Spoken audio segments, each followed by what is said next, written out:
my brother does an unbelievable Sting impersonation. So Really? we have this Sting and Police tribute band, Soul I didn't Kisses, even know and- about that Yeah, one. yeah. So I do that, and I'm playing in the Chicago tribute band, and I'm playing in, with my fusion band, and play with Mike Whitaker's and Adam and Eddie's band. So kind of staying busy with a few live Yeah. things, for fun. But And the in your free time, you do what? yeah, exactly.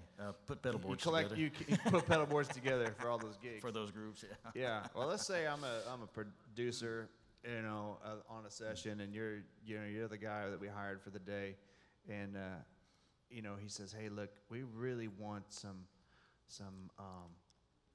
just great sort of ethereal, almost spooky Yeah. sounds on this track, but yet we still want it to sound like a guitar, because sometimes people can get so over the top with their, I'm just throwing out an example here. What would you play for me? A chord progression. Well, I first of want all, it I'd to say you sound- should have called Jerry. And, You should have called Jerry McPherson. But see, we didn't, because he was unavailable. yeah, okay, that's right. Well, there's a couple of different things I can do. There's one thing I love to do with in the M9 with this low res delay. It's just it's a delay that just kind of filters out as it trails off. So there's that.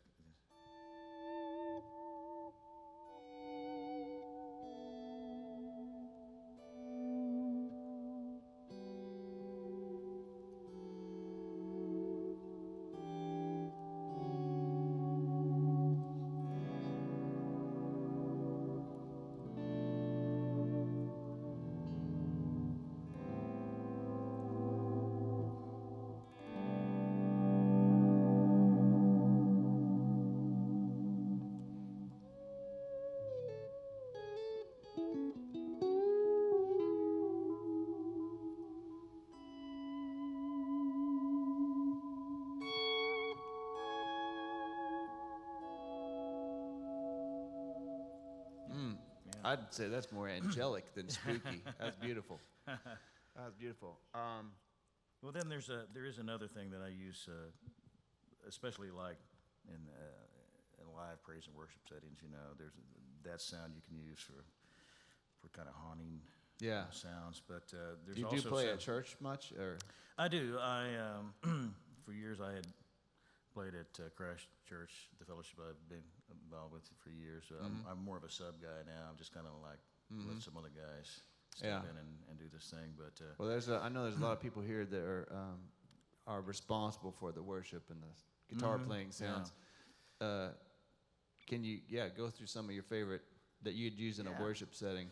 Not Well- that we peg them as, these are worship sounds. Yeah. These are rock sounds. Yeah. But Well, for instance, that was one of them. There's another sound on in the M9 that I use here that actually I have been doing with delays and reverbs for quite some time, where you just crank up the regeneration of a lot of them. But there's in this particular sound on the M9, there's a in the reverb section, there's a reverb called particle verb. So I like that one. yeah, so I'll use that quite a bit.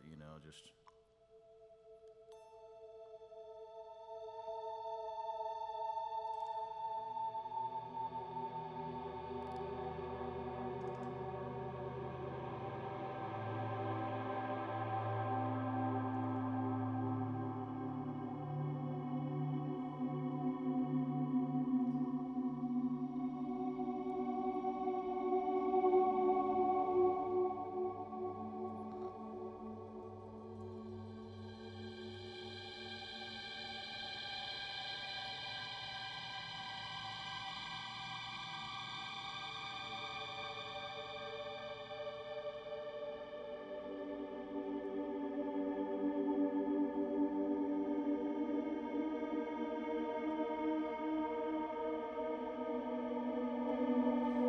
Didn't hurt, where are you? And then you go right into that power chord right Yeah. after that. Yeah, exactly. Yeah, that's beautiful. And of course, there's there's always the popular thing to do with so many guitar players love the edge kind of thing. What I love about the M9 here is right at your foot you have Your variety foot of tips. yeah, your foot tips, your tippy toes. You have a variety of tones here, and that's what I like about just on this basic patch here that I have. I have 3 different sounding delays, which one just more of a normal sounding kind of thing, you know, just for coloring things. And then, like I said, I had the low And then you res add thing. another one. Or then I have one set up that's like the dotted quarter kind of thing. So I'll just tap something there.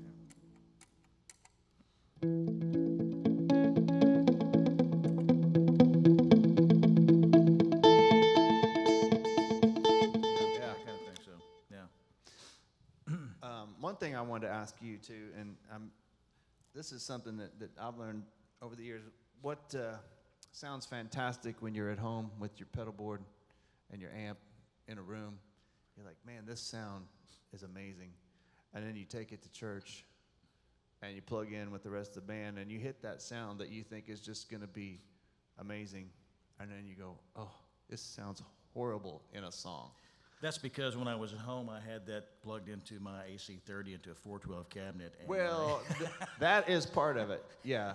and then when I got to church, they had you stuck in Little Blues Junior in a closet, you know. Yeah, in a closet. Coming through some in-ear stuff that sounds about as plastic as it can be. So there you go. Yeah.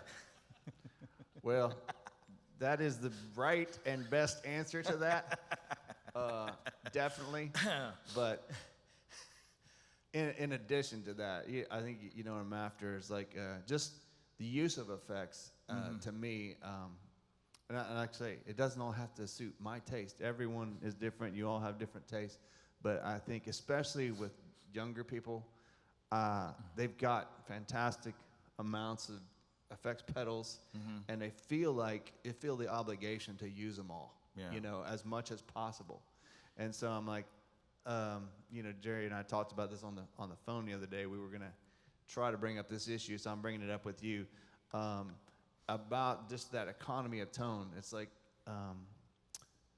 you know, there's a lot of times where just that sounds like a wonderful sound when you're doing it just by itself, but in the context of a song, it can be sometimes distracting. Sure.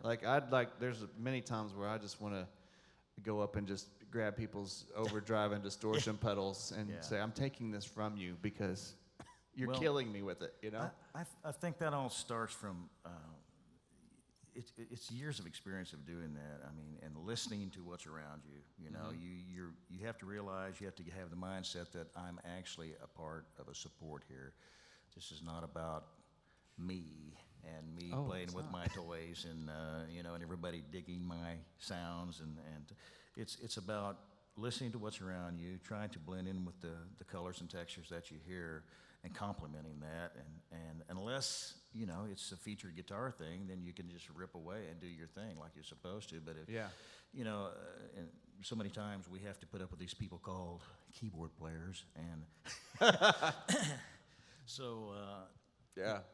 And You now always they're got- yeah. discovering effects. yeah, And using crazy, you know, guitar effects sure. with keyboards Yeah. a lot, which that's fine with me because they're buying more pedal trains. Yeah, You know? then you know, the first time you hear some guy with a simulated distorted patch in that keyboard, and you go, no. Stop that.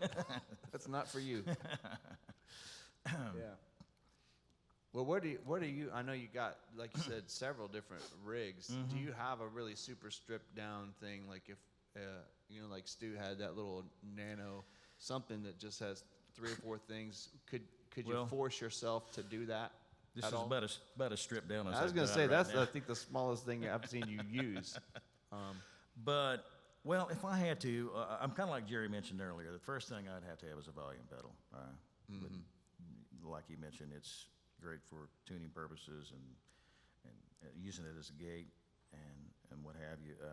But if I had to, 4 pedals,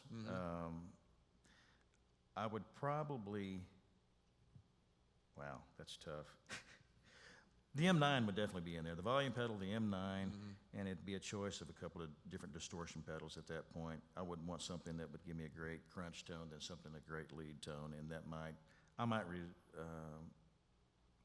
just resolve to the open road and maybe the OCD or the hide. It probably, the open road and the hide would be a great combination for that, those two things. So I myself am a tremolo freak. I think I have probably more tremolo pedals and vibrato pedals than even overdrive and distortion pedals. So I'm always curious. I'd love to. You say that you just got that thing, so it's kind of on a trial basis to see what it's all about. Yeah. Like if you're a tremolo guy too, I mean, I'm, fast, slow, speed up, slow down. I'm into all kinds of things. Especially, I love just when I'm just playing around, just drenching it in reverb and tremolo, and I'm currently into like this, trying to cop that spaghetti western, sound of the old Clint Eastwood movies or surf of the '60s and speed it up. Well, this particular pedal, what I liked about it the most was that when you shut off the lights, the box glows in the dark. But no. Oh yeah. That's what's called the tremo glow. No, I'm joking, of course. Oh, it does say Tremaglow on it. GLO at the end. Yeah, and it does. It's got this paint that a luminescent paint that it glows in the dark. Oh boy. So that's way, funny. If you're stumbling around on a dark stage someplace, you go, I'm right over there. Yeah. Okay. At least you'll know where that one is. Exactly. No, I mean, this is so far it's been a decent sounding pedal. I like it, this particular pedal, because it does have a volume boost. Now, I've had a lot of problems with a little more inexpensive tremolo pedals that when you kick them in, they always seem like they drop too much in volume. Yeah. And this pedal actually has a little compensation thing in there that it's got a level control. Yeah. Yeah, you can go all the way off, or you can even boost it. Yeah, and this particular pedal is designed to be a tremolo or a volume boost.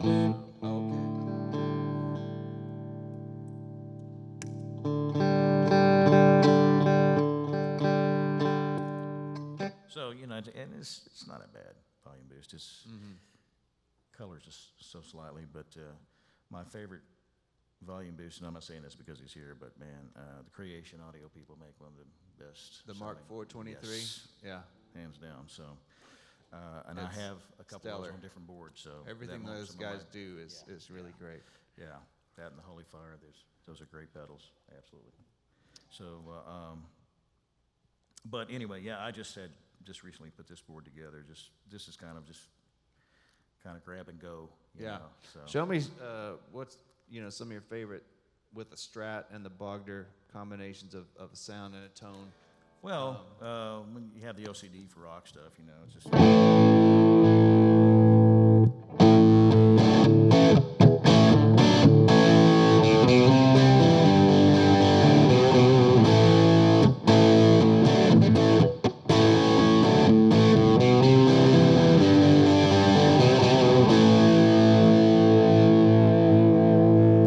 Can't go wrong with that. Yeah, and that's just a straight OCD into the Bogner. Yeah.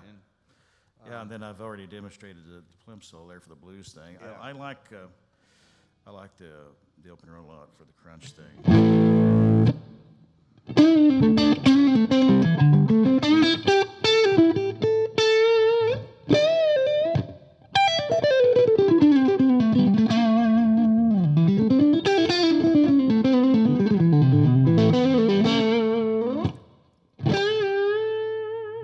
It's kind of what the name suggests. It sounds real open, got a nice top end and a lot of nice lows without being over the top of either sonic spectrum there. So.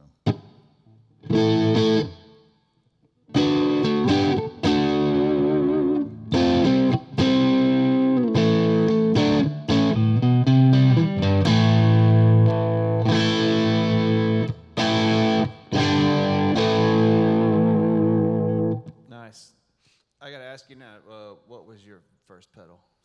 Oh, well, my first pedal wasn't exactly a pedal. Uh-huh. My first pedal was I bought a Sears Airline tape recorder from a friend of mine back in 1970, and this particular unit had... Tape recorder, like a reel-to-reel or... Reel-to-reel, and it had an actual tube preamp in it. What? And it had quarters in, quarters out, and one day it had some satellite speakers with it, and I used to tape some of my records so I could listen to them. One day I decided I wanted to reference something on the guitar real quick, so I just plugged my guitar into the input of the thing, and I didn't realize that the thing was ripped wide open. When I did, I'm like, holy hoots, that sounds incredible. Yeah. So with the quarter-inch outs, one of my first amps, I had a Fender Twin that sounded awful. Probably it was so bitey, But was loud. but it was loud. And when I ran that into the front end of the Twin, That is amazing. It was way cool. And I just recently got that tape recorder back from a friend of mine who Really? I'd The sold it exact to. one? Exact one. I'd sold it to one friend of mine many years ago, probably 30-something years ago, and this other friend, mutual friend, had bought it, and he went through his garage one day and he told me, hey, I've got something you might be interested in. I'm like, I can't believe that thing's still around. So I fired it up today. It sounded pretty cool. It's some wacky distortion to it, but it can be a little out of I gotta say control, that but- is a first that someone's ever. Their first Yeah. pedal was a tape recorder. My first rig consisted of a Sears airline tape recorder, a volume pedal made by Maestro, which was a wah, and volume, the Boomerang, and an Echoplex into a Fender Twin. Man, you went right for the purest. That was my rock Thing. rig. And you hauled that around, and people looked Of at you course, funny you when know. you went outside with that. When you're 17, 18 years old, you'll pick up anything. Yeah, that's right. That's awesome. Well, we're gonna move along. Yeah. Again, we're just he'll be around for a few minutes afterwards too. If you want to ask him more specific questions, I'm gonna ask Tom to get his guitar ready, and we'll put it together. I can tell right now we need to just plan for more time, but. Tom, Yeah. thank you so much you. Yeah. for coming, All right, being a John. part, Yeah. and sharing a little bit of your story and a little bit of your sounds, and Yeah. we really appreciate you. Well, the other Tom and I, we both wish we could have done this with Jerry, because you could have had the Tom and Jerry show if you. Yeah, that could have been the Tom and Jerry show. So we're getting ready to get things set up here for Tom Lane. I'll move this ceremony. Oh, wait, you did want to sit, didn't you? Okay. I'm going to put you right here, and then I'm going to ask Mr. Camera Guy to train the camera over on this board. And then I'm going to just take this seat. We just do our own setups here. We're fine. Is that going to reach your mouth area? All right. Forward? Yes, sir. We got to come forward. So, Tom, that means you come forward too. How about that? Are we getting there? So this is Tom and Tom, this half. Tom and I go way back. He's one of the first guys I met when I moved to Nashville. Met him at a home fellowship Bible study thing, and then he moved away pretty quick after that, back to Florida. But then he came back, and I love him like a brother. He's been like a brother and a friend and a mentor. And even though we don't get to hang or see each other that often, I know he prays for me and my family, and we just think a lot of each other. And he's watched the whole process of how this business got started, and I can't say enough about him. I love him. He does a lot of traveling. He goes all over the world, and he writes about worship. He leads worship. He's a worshiper at heart, and he's a worshiper with his hands, and with everything he does is worship. I don't know if you've read any of the articles. He's a regular writer for, is it Worship Musician? Magazine, and I always flip to see what Tom said as soon as I get my issue. And he always says some Thank you, John. challenging things that go right to the heart, and he's a heart kind of guy. So that being said, tell us, Tom, what you've got going on, from your guitar. Okay. We'll run through them, not necessarily demo, but I would like to get more. Since you do a lot of worship type settings, you've learned a lot about what sounds work and what don't work, So tell us first, just go through your rig and tell us what you got. Okay, well, this is the I would say it's probably the poor man's Econo good way to fly kind of board. It goes all over the place and stuff comes on and off like the other guys have said, but it's very meat and potatoes and fairly old school. But I start with, I do a couple of things, but like this volume is as cheap as it is. It's all about weight for me now in a lot of ways flying. So it's a great place to start. I go into it. I go into my tuner compressor. And then I feed my overdrives, much like the guys have said. I carry a handful of overdrives all the time because a lot of the fly dates, or most of the fly dates, it's always a back line, and so you have a variety of amps, and you never know what you're going to get. So I try to have enough that I know will work with a Fender kind of combination or a Vox British kind of sound in an amp. So I'll have a few overdrives, and then I'll feed into my modulation effects. And this is just here again, just a quick way to go into an amp and a mono signal without any kind of bells and whistles. Or any looping or any of that.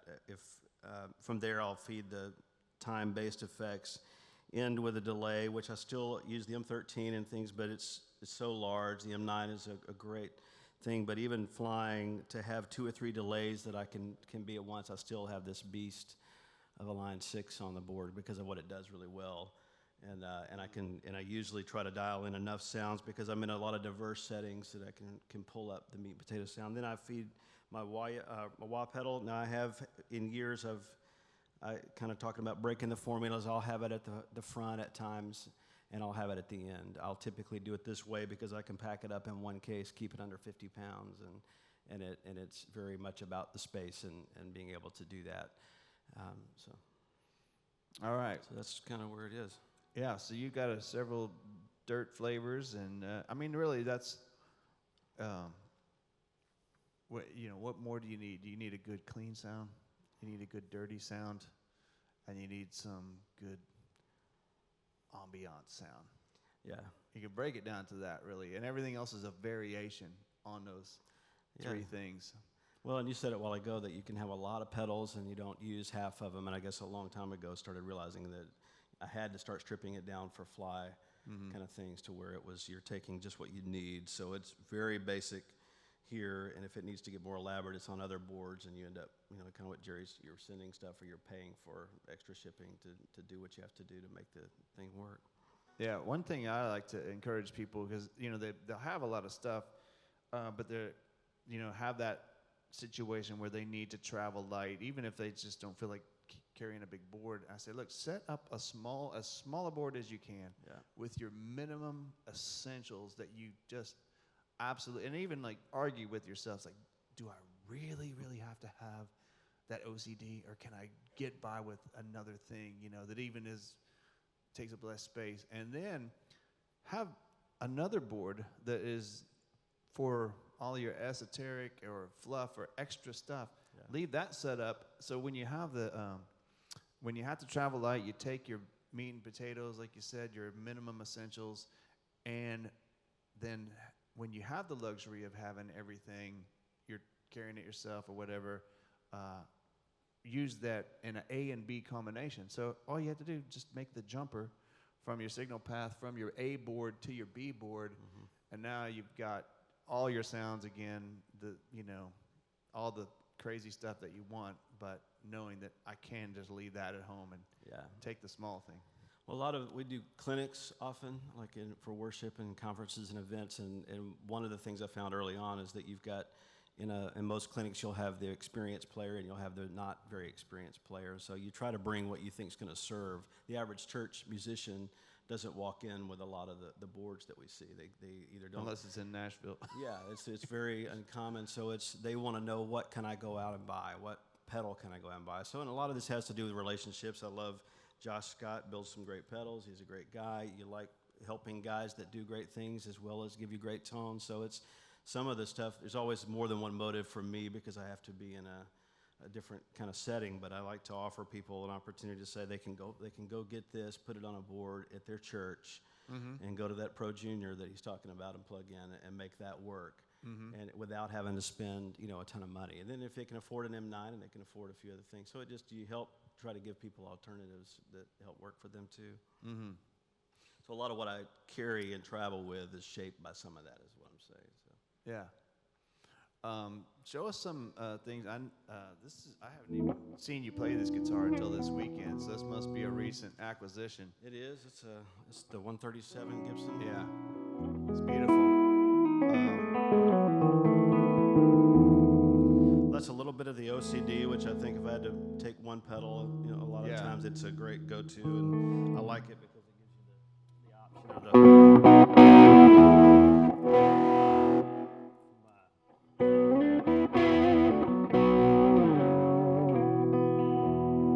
Yeah. So I've just got the basic over. This is a little more tube screamer. Josh's Morning Glory. This is one of his first creations of it.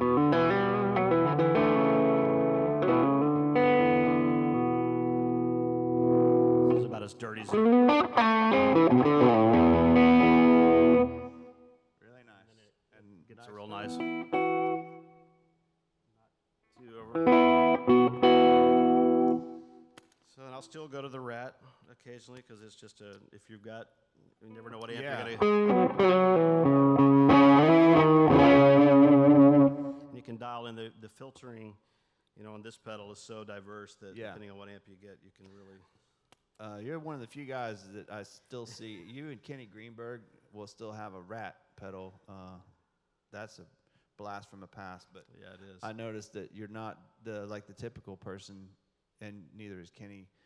You have the distortion setting on it, almost to the off position. It's just a little bit because you get about 12 o'clock on that, and it's insane.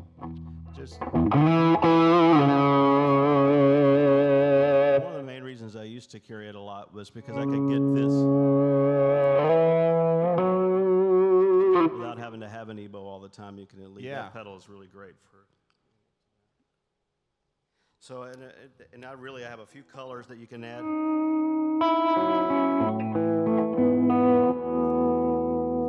I'll keep a couple of delays so that I can tap on either one of them, but because I need the real basic. With very little to,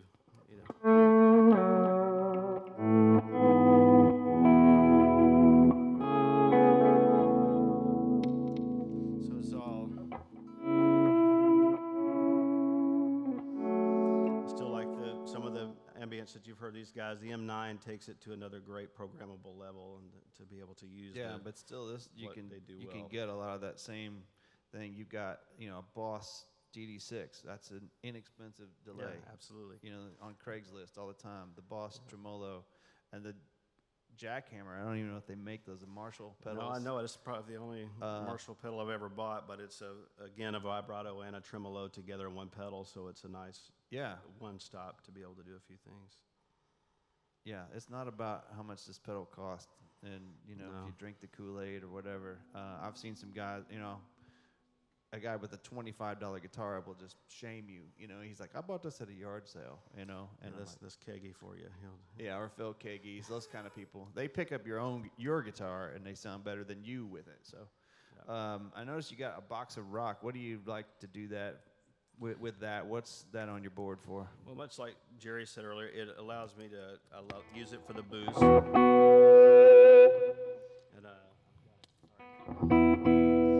And I'll range between needing the boost for a solo to backing it way down and matching the volume more just to give. So it's just great to have a boost. I don't use, kind of what Jerry said as well, I don't like the distortion in it a lot, but it is there. I have it rolled off a good bit, but it does get pretty Marshall.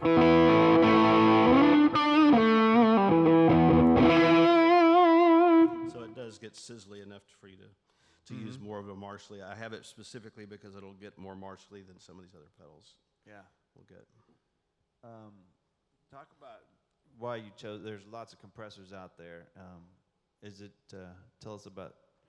What does he call that one? It's got an orange peel. The because it's pulp and orange. Peel. That's why I got it. Orange pulp. Yeah, it's like the orange squeezer. I think that's the.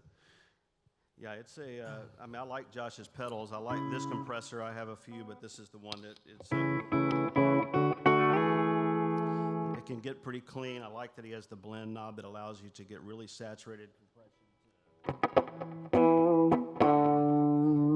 So it squeezes it a lot, but I don't typically run it there. I'll keep it, match my volume and have it a little more as a, particularly,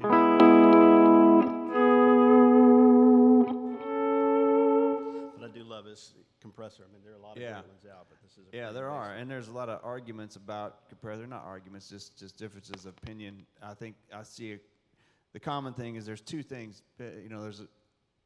People will use a compressor as an effect, even sort of like a Dynacomp. That's the most popular one when I think of a compressor to be an effect pedal, and then there's people who want that compression that's like more tailored towards studio compression, where it's not affecting your tone at all. A really good compressor, you won't even know if it's on or off, except for if it's evening out your playing inconsistencies with your hand.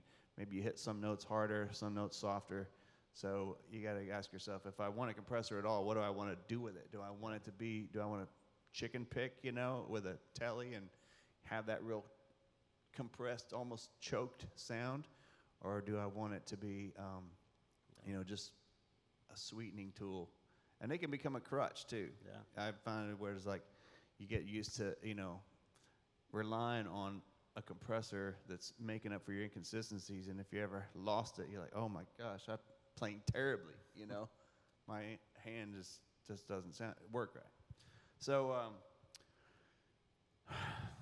I just lost my other question. I would say, tell me then what your first pedal was. I bought I guess it was when I was a kid. I started playing really young, so at 5 I heard a phaser on something. And Do you so still I have a went- phaser now? You don't. I've still got it. No, I don't. It's not one you use a lot, but it was an old, I think DOD or MXR phaser Yeah. pedal, and then that morphed into the Rat was one of the very first pedals I got as a kid. You should have sold that phaser to Stu. He was looking for the swooshy sound on that Queen record, and he bought a compressor and didn't realize it. Yep. Yeah.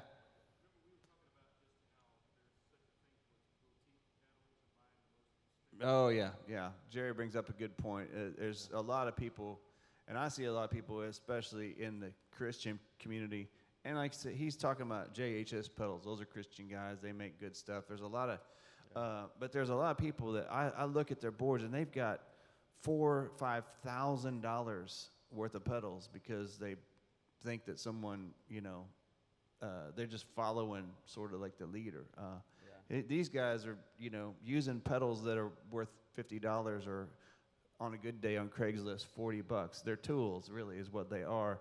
We can put this spiritual aspect aside of who's built it or whatever. At the end of the day, I think there's always, especially with pedals, there's always a great alternative to. I have a pedal that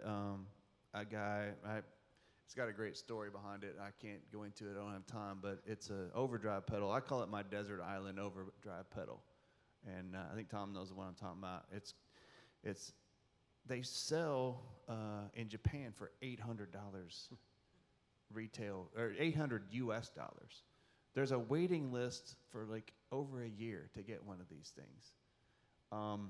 It's an overdrive pedal. It's an anointed overdrive pedal, but not everybody can plink down $450, $500 on eBay. You can catch them once in a while. I made a super crazy trade deal. That's how I got mine, because I can't afford and wouldn't pay that for a pedal. But since then, my quest has been, if I run across an overdrive pedal, I want to see how I can stack up to that. I want to try to find one that costs $99 that can almost get me there. And there are some out there. It's just, you got to mess around with it and play around with it. I think part of it too is, here again, when you're in, especially in worship settings, a lot of young kids, a lot of older guys too, but you've got, you can't go out and plunk that kind of money down. And so to me, I've always stressed that it's kind of like necessity is the mother of invention. You can go to the extreme and spend the kind of money that it takes to have boards that are, Stu's, this is a great example of what he was using as a looper. Those are great rigs. The Bradshaw rigs that you guys have toted around for years and had, those are awesome if you can do that. And actually necessity, dictates that a lot of times you need to be able to call that up, especially in a studio environment like these guys do often. You have to be able to do that. But in a setting where you can't do that week in and week out, the other reality is most of these boutique pedals are based on some other pedal that was out there to begin with. So you can clean them up, you can have them modded, you can do all kind of stuff with them, but at the end of the day, if you find a few of these, the Nobles pedals is a great example. I got mine new way back, but I love it. Still one of those go-to pedals that you put on a board, and it was $60, I think, when it was new. Yeah, maybe even they were less than brand that. new for $59.95 or something like that. So it's, it doesn't take a lot. That's why I started saying, you know what, you use what I use. I've always been that way anyway. I use what I have. I don't have tons of extra stuff because I don't need it, and it's, if I were doing every day, what guys like this do every day, you then have to have another, approach to how you do it. So to me, this is, for a traveling setting particularly, it works pretty well. Mm-hmm. I'm going to throw this with a little twist on it to you, this question. All right, you guys just landed in, I don't know, New York or whatever, and you're going to got to go. It's a worship conference, and it's going to be all weekend. You're going to be playing 3 sets or whatever, and somehow your pedal board did not make it on the flight. It's lost, and I give you $500 in cash. You have to go to Guitar Center down the street. You have to get everything that you need to get through this weekend, and you can't go for $500. What are you going to do? What are you going to look for when you get there? Well, I also don't like the distortions on an M9, but gosh, you'd be hard pressed to do anything but go buy one of those and cover all your not bases. the M9. Okay. What are you going to do without that? I would buy. Because there's your budget right there. Well, I would find the cheapest little tube screamery type distortion kind of pedal that will get the grit, and that's hoping that you've got an amp that gets more of the rhythm and that gives you the option. But if it didn't give me an option, I want to be able to cover solo and rhythm tone. So I just have to find one cheap pedal, and I guess a delay is probably the only other one. If you can find one that cheap and good, is that you'd be getting close to $5 to get a couple of those. Yeah. So a delay and some sort of overdrive distortion to get you some dirt. Yeah, I mean, everything else you can deal with volume, you can deal with, without having all your colors, but those help. Mm-hmm. That's a good answer. One thing that, let's see. We have not touched on, anyone talked about cables. Yeah. What, do you have, I see you're using George L's. That's a very popular thing. They're easy to put together. I've used them for years. I can do them in my sleep. I love them as far as patching cables. Do you have any like cable, psychosis that you just won't use this or won't use that?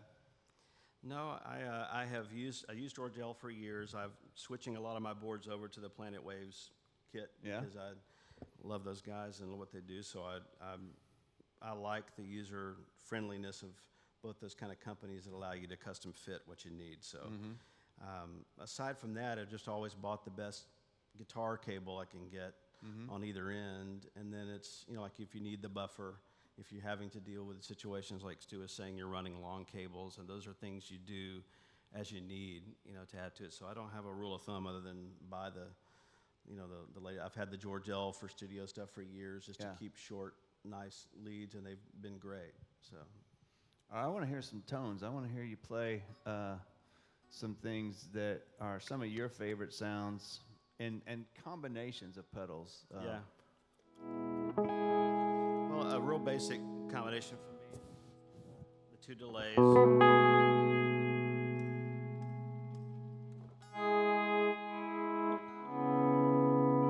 So you got both delays going there, the DL4 and the boss? And it's just very simple. One being able following to, the other? Yeah, I'll keep.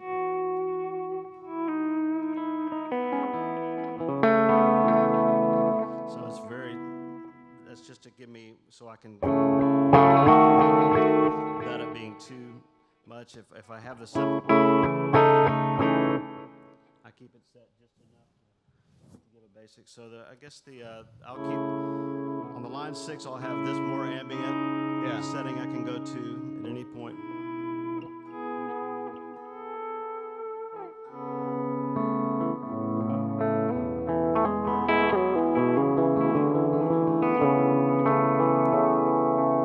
And I've got this one if I don't always want to engage a wah pedal.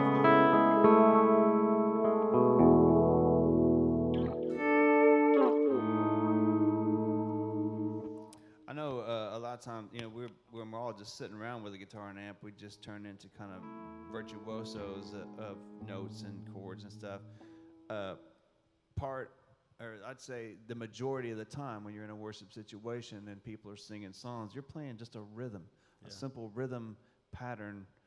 Show us some of your favorite, or your go-to, like on this chorus, I'm just banging this chord in a nice, chunky rhythm pattern. Just a little bit of a bite just for bass.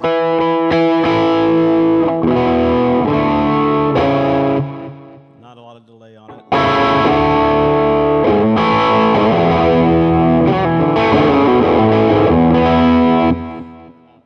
My amp sounds good, doesn't it, by the way?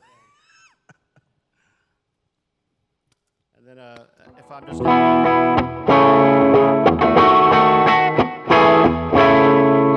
just enough bite to get the real clean. There's not a lot on that at all. So then if I have to add a delay, then I'll end up having to back off the mix of it just to make it cut. So it's not a, for a lot of the sounds, unless you're doing a lot of architecturing kind of sounds like Stu is brilliant at, it's you don't need a lot to make that cut. And truth is, like you said earlier, it starts distracting in a mix, so you find you do a lot less. Always love that about Phil. He plugs into an amp and has a couple of things on the floor, but a lot of what he does, or most of what he does, is here. And whatever he uses here is really brilliant. Really minimal. Yeah. I think that's what I've noticed a lot just being in this town. The guys that tend to not be looking down and trying to think about what am I going to step on next, but they're oftentimes don't even realize, oh wow, I've walked away from my pedal board. I'm not even near it right now. I'm having such a good time actually playing this instrument, and then the tones that are coming out of out of it, we all know there's some people that just can pick up an acoustic plastic guitar from Kmart and make it sound like something incredible. For the rest of us, we have to have crutches. How are we doing on time? Okay. Yeah. Yes, please. You want to come over? Because that way we have this camera trained on us, and I just want to say, you want to show us something? well, not necessarily show you, but just explain what. If you have a pedal board, for instance, today we're talking about minimalization. We're talking about minimization here.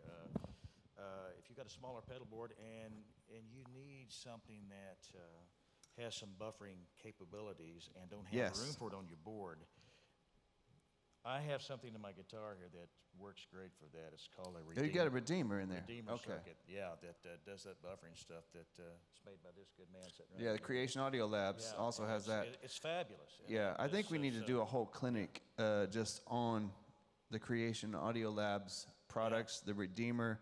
I don't know, well, I guess the reason it's not one in every guitar yet is because not everybody knows about it. We gotta spread the word. Yeah. But it's a fabulous buffer, though. So. Yeah, they have come out with, did you know this? They've got the Redeemer that you have inside your guitar in a little box that can go right on the front of your pedal board. Okay, I didn't even know about that. How come I didn't know about that? Well, they did that because I begged him to. I was like, look, I can't afford to put this in all of my guitars. I want one that I want to put on the front of my pedal board. Yeah. And Sure. and also there's even a strap one that's it goes on your guitar strap. You plug that into your guitar and your guitar to your pedal board. Well, anyway, I know the one I have Anyway. in my Strat, it works fabulous, and I just highly recommend any version of that you can use. So to clean up your signal. There you have it. Awesome. How long do you keep your cable lengths? 10 or 12 feet, something like that. Maybe 15 at the most, depending. So cable length we're talking. So. keep it minimal as much as possible. So. Yeah, you're not doing those 75-foot runs out the. Not my age. All right. Well, we've got just a couple of minutes here. Does anybody have any questions for Tom while he's sitting here that you want to ask out loud? And you can ask him in private if it's a personal matter. But I want to thank the Christian Musicians Summit for letting me come and do this. This was been a dream of mine for a long time, just to gather some of my friends and talk about their pedals and their pedal boards, and talk about tone and economy of tone. And I don't know if we've touched on any of those things in a worthwhile manner, but we're going to keep swinging for the fences and trying. So thanks to Bruce Adolph and the whole crew, Tom Lane, Tom Hemby, Jerry McPherson, and Stu G. And I guess this is it. Signing off for now. Thank you very much. Bye-bye.